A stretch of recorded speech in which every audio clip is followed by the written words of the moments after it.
You guys really seem to like the video we did not too long ago about the 10 best Russian-made guns in Call of Duty history, so why not take a look at the other side of the globe? After all, the American military is widely seen as the most advanced in the world, and every single Call of Duty features them as a major part of the story. So today, we're going to be looking at my picks for the 10 best American-made guns in COD history. You guys let me know down in the comments which country you want us to do next. Drop a like on the video, and huge news for you guys. Team Chaos is in full relaunch. We are live streaming at least 5 times a week right here on this channel. Black Ops 6, we're going to do the campaign, we're going to do Fortnite OG, we're going to do other video game campaigns. If you guys want to become a member or just enjoy the live streams, the link is at the top of the description. And we relaunched the Team Chaos Discord. Get over there right now. That link is at the top of the description as well. I would love to see you guys over there. We are relaunching everything to do with Team Chaos. It is full steam ahead into 2025. I would love to see you guys in the live streams. At number 10 today is the AA-12. It's one of the most iconic shotguns in COD history, but the real world version is actually kind of a weird case. The real-world AA-12 was originally designed all the way back in 1972, but it didn't actually get a prototype until the early 2000s. Even after that, it never got into full production. Now, frankly, I'm not even sure how Infinity Ward heard about this thing to put it in Modern Warfare 2 back in 2009, but I am glad they did, because it's a staple of the Modern Warfare sub-series. The AA-12 is a full-auto shotgun, insane ammo capacity, some ridiculous DPS potential, although the power is usually offset with a long reload animation and some really drastic range drop-off. The 2009 version of the AA-12 will always be the best. But I know a lot of people love the Modern Warfare 2019 version, known as the JAK-12 as well, because of all the extra attachments. I think it's a good way to kick things off today. At number 9, America. The BAR. It's one of the most important rifles in the history of warfare. The Browning Automatic Rifle was in service from 1918 all the way to 1973. It laid the foundation for a ton of automatic rifles in the future. Now in Call of Duty, it's appeared in every single World War II game, with the most iconic versions being the ones in World at War and COD World War II, which was completely overpowered during the early days of the game's life cycle. Everybody knows the design of this gun. It's long, it's huge, and the magazine is kind of small for how much space the rest of the gun takes up. But in return, you get precise aim and huge damage with every bullet. I would love to see the BAR show up in a non-World War II Call of Duty game, because it's one of the few fan favorites of that era that hasn't gotten a guest appearance in a different time period. Maybe Treyarch can throw into Black Ops 6's DLC at some point. We'll see.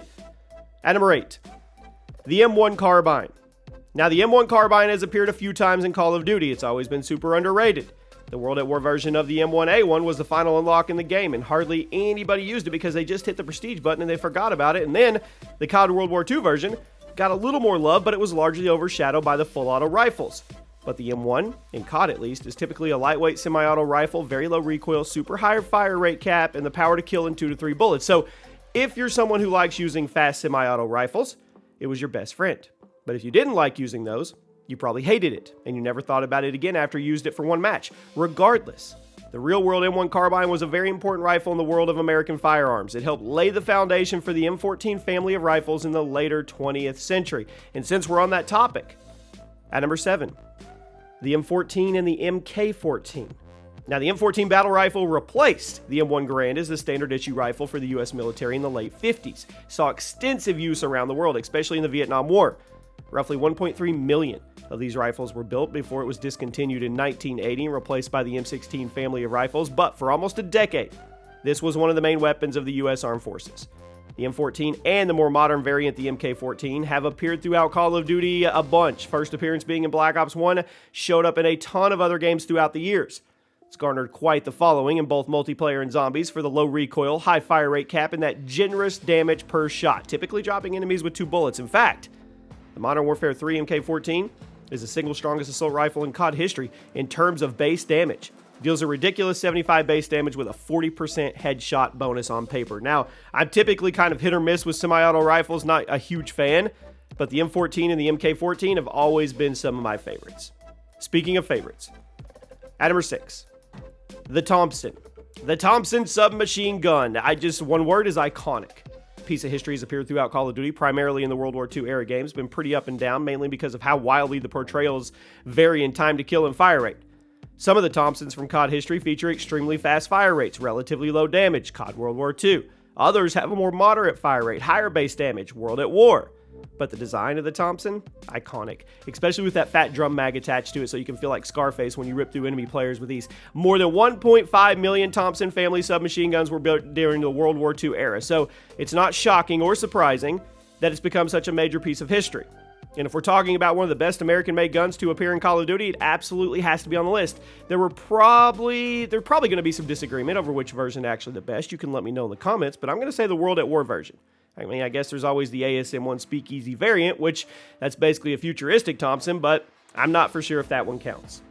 Now we arrive at the top 5, and like I said at the beginning of the video, guys, if you want to join Team Chaos and become a member at whatever level, the link is in the description. You'll get that sweet, sweet C that upgrades as you keep your subscription going, and you're going to get all kinds of perks for the live streams and in the Discord. And the members are the ones that are going to start playing with me on live as well. Check it out. At number 5, the M1 Garand. It's one of the most iconic and important firearms in history. Basically laid the foundation for all American military-grade rifles that came after it.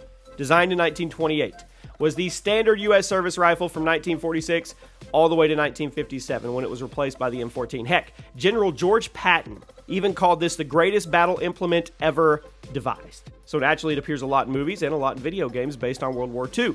Now, the M1 Garand has appeared in every single World War II Call of Duty game. It's also made some guest appearances in games like Infinite Warfare, who would have thought, and Black Ops 3. Crazy, I know. The ammo capacity is limited, but the accuracy is top-notch. Power's pretty respectable. You also get the added bonus of that ping of the empty clip every time you reload. Absolutely iconic weapon. Absolutely one of the best American-made guns in Call of Duty history. I don't think there's ever been a bad M1 Garand in a Call of Duty game. At number 4, the M4. Now, there's been many M4s throughout COD history. Makes sense given the fact that the real-world M4 is such an important weapon. The real-world version spent over 10 years in the design phase before entering a service in 1994, still used to this day. It was designed to replace the M16 in the American military. Has since been adapted by tons of countries around the world because of the versatility and abundance of available attachments. You have the underbarrel grenade launchers, precise optics, so many. In Call of Duty, the M4s appear in almost every single Modern Warfare game, as well as several of the Black Ops games. There's even been 1 or 2 futuristic versions. In gameplay, it's this well-rounded rifle. Lots of attachments, versatility, just like in real life. That versatility and ease of use, unfortunately, leads to regularly being overpowered, but I guess there's not a whole lot you can do about that in a fast-paced arcade shooter. It is what it is. The M4 rifle and all of its variants are a staple of COD history. Now we get to the top 3. At number 3 today, the M1911. Correct me if I'm wrong. I'm pretty sure this gun has appeared in the most Call of Duty games to date. It's also one of the real-world guns that, it's been built the most times. An estimated 4.2 million of these out in the wild as of 2024. Now, it isn't always the best sidearm in Call of Duty, but it is an important American invention and forever changed the way handguns were developed. This pistol is widely responsible for introducing the world of semi-automatic handguns and self-loading small arms, and since it's been in service since 1911, it's appeared in a ton of Call of Duty games across all eras.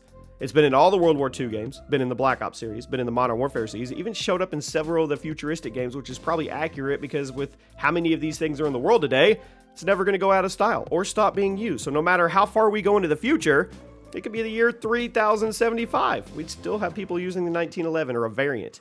I mean, it's absolutely one of the best American-made COD guns. The only reason it's getting the number 3 spot instead of 1 or 2 is because there's a couple others that have been more consistently high tier in multiplayer, but that's why we have a top 5. At number 2, the ACR. Designed in Austin, Texas, the Adaptive Combat Rifle is one of the most advanced automatic rifles in the world. It's been a fan favorite Call of Duty weapon ever since it showed up in the original Modern Warfare 2. The production history of the ACR, it's complicated. It was originally designed by the company Magpul as part of a deal with Bushmaster Firearms, but the design was later picked up by Remington, which is why it's usually referred to as the Remington ACR today. Now, regardless of who's signing the checks, we don't care.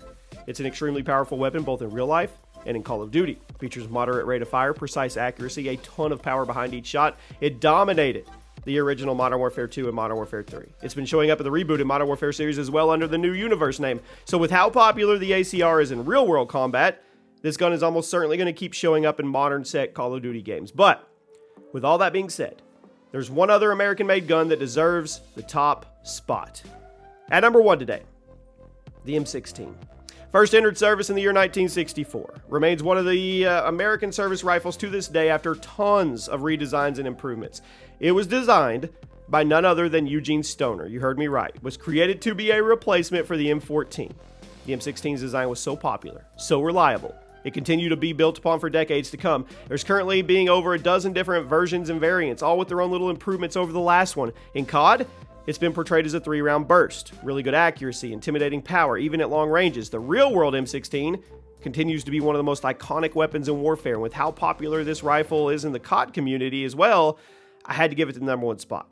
So let me ask you, which Call of Duty M16 is your favorite? The game-breaking COD 4 version, the monstrous Black Ops 3 version, the super underrated Warzone 2020 version, maybe the silky smooth Black Ops 1 version? Definitely let me know in the comments. I think there's going to be a lot of different answers. I hope you guys have a fantastic day, and I hope to see you in the live streams.